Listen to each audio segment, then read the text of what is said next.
ভারতের উত্তরপ্রদেশে গোমূত্র কিনছে রাজ্য সরকার। পরীক্ষামূলকভাবে শুরু হওয়া এই প্রকল্পে প্রতি লিটার গোমূত্রের জন্য দেওয়া হচ্ছে 10 রুপি। ভবিষ্যতে প্রকল্প সফল হলে দাম বাড়িয়ে 20 রুপি করার পরিকল্পনাও রয়েছে। বুলন্দশহর জেলার 15টি গ্রামে পাইলট প্রকল্পটি চালু করা হয়েছে। সরকারি উদ্যোগের আওতায় দুধ দেয়া বন্ধ করে দেওয়া গরুগুলোকে রাস্তায় ছেড়ে না দিয়ে সেগুলো থেকে গোমূত্র সংগ্রহ করা হচ্ছে। সরকারের দাবি, এর মাধ্যমে কৃষক ও গবাদি পশুর মালিকরা বাড়তি আয়ের সুযোগ পাবেন। পাশাপাশি গ্রামীণ নারীদেরও অর্থনৈতিকভাবে স্বাবলম্বী হওয়ার সুযোগ তৈরি হবে। সংগ্রহ করা গোমূত্র কৃষিকাজে ব্যবহার করার পরিকল্পনা রয়েছে সরকারের।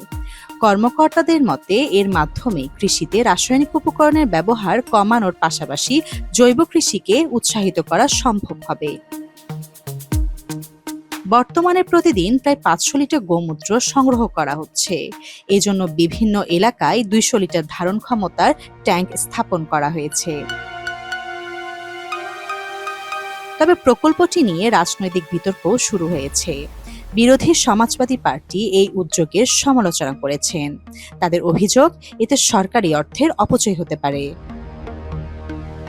অন্যদিকে উত্তরপ্রদেশ সরকার বলছে, গবাদি পশু সংরক্ষণ, কৃষি এবং গ্রামীণ অর্থনীতিতে ইতিবাচক প্রভাব ফেলতেই নেওয়া হয়েছে এই উদ্যোগ। এখন দেখার বিষয়, পরীক্ষামূলক এই প্রকল্প শেষ পর্যন্ত কতটা সফল হয় এবং ভবিষ্যতে পুরো রাজ্যে এটি কার্যকর করা হয় কিনা।